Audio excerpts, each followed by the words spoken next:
Donc tout autour de la partie maraîchère, il y a des arbres qui ont été replantés. Donc tout un tas de variétés plutôt classiques de chez nous, cerisier, pommes, poires, coing, mirabelle, quetch, prunes, noyer, ils sont plutôt là-bas. Voilà. Et du coup, comme je vous l'ai dit, moi je travaille sans mécanisation, mais aussi sans eau l'objectif, donc sans irrigation. Donc cette année, effectivement, vous allez me dire c'est une année facile, mais ça n'empêche que j'avais déjà travaillé l'année dernière sur ça avec des résultats plutôt encourageants. Parce que j'avais quand même eu des patates, alors voilà, j'avais pas arrosé. Donc là j'ai quand même mis en place mes outils, même tardivement. Donc ça j'ai fait pour les patates typiquement, là j'ai paillé après semis en petite butte. Donc je viens de les pailler la semaine dernière avec du regain. J'utilise plutôt du regain qui est un peu plus riche pour nourrir le sol, qui permet, bon il y a de la fibre, mais non il héberge moins bien les limaces, contrairement à la paille. Et j'ai fait une nouvelle technique que j'aimerais bien faire que ça si ça marche. C'est ce qu'on trouve ici ou là. C'est la technique de semis sur paille, donc juste le travail du sol par les cochons. Je pose la patate par terre et je recouvre de 20 cm de paille. Où là j'ai mis regain plus le fauchage de mon engrais vert. Et voilà, les patates sont en train de sortir. Donc l'idée c'est le maintien de l'humidité. Voilà. Maintien de l'humidité, pas d'enherbement, pratiquement pas d'enherbement, puisque effectivement la patate arrive à sortir, mais beaucoup de choses sont étouffées. Le souci c'est que j'avais déjà essayé personnellement, j'avais eu des problèmes de rongeurs et des limaces. Donc j'avais un peu peur de faire ça, donc j'avais pas osé ça l'année dernière, mais cette année je le fais. Et bizarrement, c'est pas à cause de ça, mais j'ai pas de limaces. Bon, ici, je ne peux pas encore l'expliquer pourquoi. J'ai pas de dorifort l'année dernière non plus. Je pense pas qu'on ait un terrain à Saint-Médard, on n'a jamais. Bon, ça n'a pas été un terrain très prolifique à dorifort. Il n'y a pas assez de pommes de terre. Il faudrait des milliers pour que... Je sais pas, non, je pense que ça vole. Hein. C'est quoi comme race? Alors j'ai 6 variétés de patates, ça c'est, je sais plus laquelle. J'ai Les oiseaux aussi, il y a beaucoup d'oiseaux. T'as pas à côté des pommes de terre. Ouais, mais dans le jardin aussi, il n'y a pas de pommes de terre traitées. Les dorifores, j'en ai pas, mais des limaces, voilà, on a plein. Mais, voilà. Et à Mulsey, ma grand-mère, elle avait des dorifores. Enfin, moi, ça dépend je pense, du secteur. Elle a pas de dorifort non plus. Du coup, voilà, donc des petits outils aussi que j'essaye de mettre pour limiter l'eau et aussi limiter un peu, ou équilibrer un peu tout. Je dis, c'est les arbres qui vont grandir, avoir un peu d'impact, mais aussi j'ai volontairement laissé le reste d'engrais verts sur tout le contour de la parcelle, notamment parce qu'il y a des insectes qui ont des vols plutôt bas par rapport à la mouche de la carotte, et que si on leur met un obstacle assez haut, les mouches vont être assez arrêtées au freiné, donc elles auront moins tendance à venir sur la culture. Et on m'a dit dernièrement, c'est que je ne savais pas aussi, les limaces par exemple, n'aiment pas les grandes herbes, ont du mal à se déplacer dedans, donc vont moins facilement avancer avec les grandes tiges, plutôt que si l'herbe est très tendue, où là ils vont se balader tranquillement à venir à la culture. Et le troisième outil que j'utilise, c'est beaucoup d'associations de culture, qu'on verra un peu plus là-bas ou là. D'une par rapport à mon travail du sol, puisque en fait quand mes cochons passent, c'est pas de la terre nickel, hein, on n'est pas là, c'est pas un billard. Donc souvent je sème des cultures, soit des grosses graines ou qui sont moins exigeantes avec une terre très fine, typiquement tous les épices. Et derrière, comme la terre après se retravaille, je laisse un peu de temps, j'ai ressemé entre les rangs d'oignons, des carottes, des betteraves typiquement, qui en plus ont une interaction entre eux, puisque l'oignon va repousser plutôt la mouche de la carotte, et inversement la carotte va un peu répulser les parasites de l'oignon. Ça aussi c'est un peu en essai, même si ça c'est fait depuis longtemps par plein de gens, mais je l'applique aussi ici. Voilà. Donc du coup chez moi il n'y a pas énormément de culture, hein. On a quand même une quinzaine de légumes, mais c'est pas comme un maraîcher classique qui peut avoir 60 légumes. Voilà, moi il y a pommes de terre, il y a les courges qui sont là-bas, il y en aura un peu à plusieurs placettes, on n'a pas vu celle que j'ai plantée, donc toutes les courges possibles. Il y a des haricots, des petits pois, des fèves, des oignons, de l'ail, de l'échalote, il y avait un peu de blettes. Voilà, je crois qu'on a fait un peu le tour. Les betteraves, j'ai dit bien. Pas de carottes. Pas de Carottes, oui, bien sûr, j'ai plus de dire. Voilà, donc il y a une bonne dizaine de cultures, et des fèves aussi. Des fèves. Voilà, j'ai dit, c'est bien. Alors continuons parce que. Non, tu avais une question d'habitude. Non, très bon. Continuons. Donc il y a des petits chemins, il faut envoyer des poteaux parce que chez moi c'est pas tout droit, tout carré. Donc là vous pouvez passer là, il y a de l'échalote qui a été paillée. C'est comme le parcours de tout à l'heure. Alors c'était pas très bien de pailler cette année parce que c'est une année humide, mais c'est surtout qu'elles ont été plantées dans des conditions très mauvaises entre guillemets. L'idée du paillage c'était de couvrir un peu, que ça s'enracine, et surtout d'éviter que j'ai des oiseaux, parce que j'ai ça moi, des oiseaux qui viennent me déterrer les oignons et les échalotes quand elles sont pas bien plantées. Ils sont beaux, hein. Alors elles sont pas trop mal.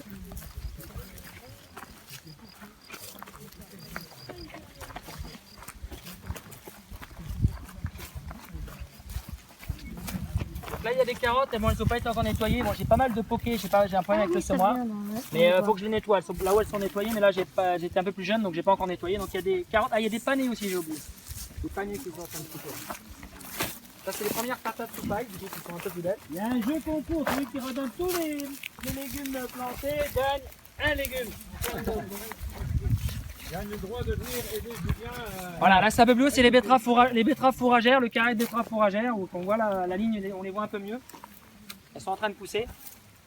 Elles n'ont pas l'air d'être mangées, mais... Et tu utilises quoi, leur grelinette Tu les as semés avec un semoir ou Semoir maraîcher, ouais. Mais il n'est pas très hyper régulier. Quoi. J'ai un râteau mal mis.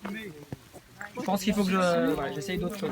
Là, c'est un piège ton râteau mal Donc, les mis. derniers, voilà, j'ai ressemé encore des carottes vendredi entre les oignons, là, pour les derniers oignons qui avaient été plantés. Tu feras attention de ne pas marcher sur ton râteau là. Oui, Ouais, dangereux ouais. ton râteau. Ah, mais ça, c'est pour le voleur de la nuit. C'est le piège. D'accord. Ah, attends, il faut mettre des pièges, comme la cagette, le fil qui traîne. Et le lendemain, tu le retrouves là avec Boum. assommé. C'est vrai. Pour ceux qui ont des bosses. On va peut-être passer juste par là. Je vais juste vous montrer les...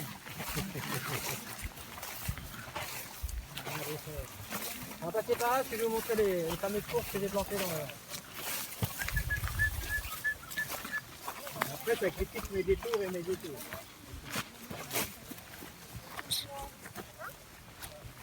Là, pour l'avoine. Ça, c'est bien. Et l'avoine semée là, hein. Ça c'est de l'avoine semée, c'est pas de la folle avoine. Ah, c'est mon Avec reste du dans petit le pois. encore une fois, tu vois, t'as de l'orge. Avec du petit pois. L'orge, du pois, pas du pois, de l'avoine. Voilà, c'est les trois qu'on voit là ici, il y a trois. Donc là, tu vois, voilà quand je vous expliquais, Ouais, voilà, ouais, ça ouais. c'est les courges, bon, on en voit plus, là on voit bien que c'est vert là-bas. Toutes les flèches que j'ai semées qui vont commencer à être partir la prochaine. Tout en graines. Bah, quand on n'a pas d'arrosage, l'idéal c'est de travailler tout en semis indirect. Parce que le racinement se fait en fonction de l'eau et naturellement. Quand on ramène un plant, bah, il est déjà habitué à avoir plein d'eau, donc si on lui amène pas de l'eau, il risque de se fatiguer, de mourir ou au moins de prendre du retard. Là, c'est les oignons là.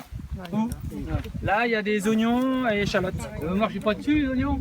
C'est-à-dire Bah, c'est des... on les casse pour que le bulbe grossisse. Ah oui, mais non, bah là ils sont J'ai trop marché jeunes. dessus moi.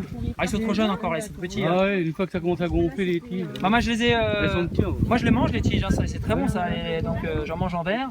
J'ai mis au mois de mars hein, moi. Voilà, moi je les ai mis ceux-là et j'en mets. Moi j'ai mis des oignons d'automne qu'on verra là-bas, vous verrez un peu, c'est des belles bêtes. Et là c'est les oignons, mais j'ai semé tard, comme la terre était pas très bien, ils ont été semés. Non, non, pas semés, pardon, c'est des bulbis. Hein. Seulement au mois d'avril, Ah voilà. voire au début mai, je crois même. Il n'y a pas beaucoup de fructification, elle est très pluvieuse, donc j'ai 3-4 jours par semaine. Il y aura beaucoup de plantes. Bah, mon frère, il est super belle. Oh, les gros petits pois.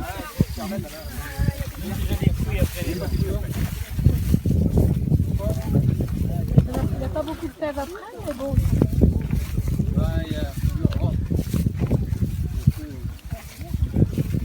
Voilà, on a quand même des beaux oignons.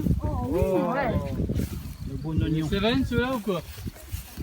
Alors on n'a pas en agriculture biologique en bulbe, ça c'est de l'oignon d'automne. Donc je fais que de l'oignon, enfin, j'ai commencé à faire de l'oignon d'automne et de l'ail d'automne où il y a des résultats assez sympas. Bon, c'est une année pas trop froide donc ça va pas geler. Prends-le la photo. Mais voilà, voilà, je vais pas me plaindre des beaux oignons qui sont en place, sachant que j'en ai déjà récupéré pour vendre en verre, quand ils étaient plus jeunes, pour manger la tige, tout ça, parce que ça c'est encore bon. Hein. Ouais. Ça c'est très bon. Ça se mange à Ah, mais cru. s'il était cassé, il serait plus gros encore. Ouais, mais bon, ça va, hein, je veux pas me plaindre. Ouais, parce que vous avez donné dans les Je les ai cassés là-bas. Comme ça. Là, je les ai cassés là-bas, mais je pense qu'ils grossissent encore. Hein. Ils vont se casser naturellement, ils vont le faire naturellement. Hein. Bon, j'ai quand même quelques problématiques de montée à graines. Mais ça fait joli. Ça fait joli là, il est beau celui-là. Donc voilà, là, Ouais, mais ils sont en train de coucher tout seuls. Là, je les ai pas couchés. Hein. Ils sont en Mais train là, de- tout va dans la tige là. Mais Tout c'est va une dans l'oignon. incidence sur le Ça légume, grossit sur le comme ça. fruit, la montée en graines. Ah bah là, le fruit, il va pas être bon ou dur. Il hein, va être parce que ça- dur, ouais, c'est ça. Parce que quand on les couche, c'est oui, effectivement, quand il y a la montée à fruits, là, il faut les coucher avant. Mais moi, en fait, ils sont pas montés là. Ils sont encore en pleine, ils sont en année normale parce que comme l'oignon est une bille annuelle, normalement, il fait son bulbe la première année, la deuxième va faire une fleur. Donc, mais sauf que comme on force un peu mécaniquement la bulbie, on lui fait perdre ses repères. Des fois, elle fait déjà une fleur, alors que logiquement, on voudrait qu'elle n'en fasse pas. Et à ce moment-là, oui, il faut coucher plus tôt parce que là, c'est trop tard. Là, c'est Pour que bien. le bulbe grossisse un peu et puis surtout soit pas pompé par, la tête ne pompe pas la réserve. Ouais, mais le vent, on n'arrive pas. Voilà, allez, on avance.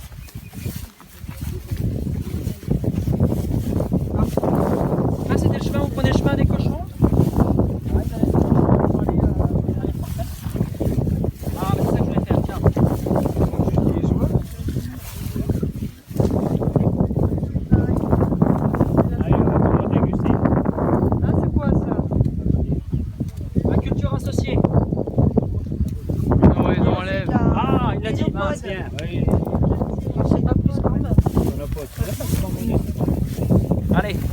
Nous, c'est les mauvaises herbes, on les fout en l'air. Justement.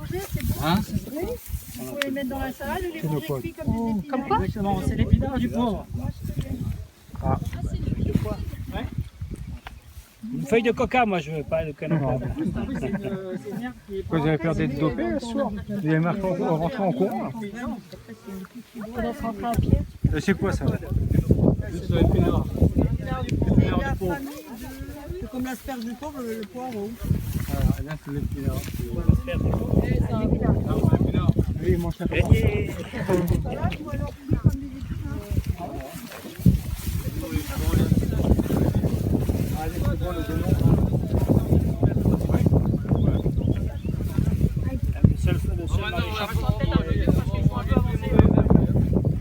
Manger de l'avoine, c'est bon pour les...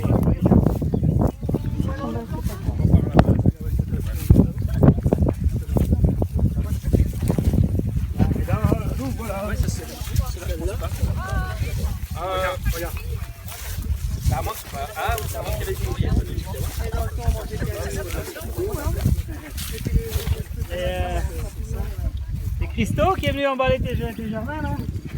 C'est bon papa? C'est Landa. J'ai semé de l'avoine, mais je croyais que c'était les grosses.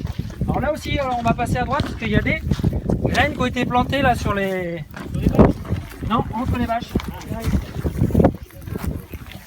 Ah bah c'est envolé déjà. Bon, voilà. Mais pour la remettre, Non, je vais m'en occuper, je sais pas. on peut, chacun participe de vache. Non, c'est de la récup, la récup gratuite. C'est pas mal, Christo, hein, quand même. Mais on pourrait faire On a malin. une récup de qualité encore, hein, faut rien dire. Ouais, je sais. Allez, mais elle est Allez, C'est- regarde, c'est- regarde. Allez, la solidarité, tout le monde. Solidarité, c'est super. Ah, c'est le vent qui Ici, a... c'était une technique d'occultation qui est assez utilisée par des maraîchers par 48 en test. Ils viennent mettre de la bâche pour détruire un peu l'herbe en présence. Sachant que j'avais mis les cochons, mais c'est vraiment, ils étaient un peu craignants. Ils ont brouté l'herbe, voilà, tout ce qui est un peu la terre à nu, c'est eux qui ont un peu travaillé. Et ils ont laissé des bandes, ils n'ont pas plus voulu pour travailler. Et donc j'avais essayé ça, sauf que c'est de la bâche blanche qui laisse trop passer d'humidité. Alors évitez de marcher trop entre les vaches, parce qu'il y a des semis qui sont en cours, mais si vous cassez des semis, on les voit pas trop. Ouais, il y a des semis là. Ouais, c'est bien. Marche sur la bâche, voilà. Donc voilà, donc la bâche était blanche, donc ça a laissé trop passer la lumière. Pour faire ça avec une bâche noire et ça marche très bien. Si vous voulez justement pas vous fatiguer à désherber un coin, vous prenez quelque chose pareil. Et idéalement, bon, c'est souvent du plastique, si vous avez ça, n'achetez pas ça, mais si vous pouvez en récupérer. Vous pouvez faire des coins comme ça pour nettoyer au printemps, derrière un galère, pour casser en galère ou une prairie. Et après vous avez un sol qui va être... là on va pas le voir, mais déjà là, vous voyez. Là elle a été doublée, donc ça commence à être plus efficace et en fait on va retrouver une terre comme ça, où on peut semer directement sans rien faire derrière, un petit peu de Il râteau. n'a pas l'air de donner, l'autre il y a C'est chaud, ça fait pas mal de vie. Au début du printemps, c'est pas mal apprécié ça. Pour 1 euro. Celle-là, c'est la récup. Elle m'en coûtait 0.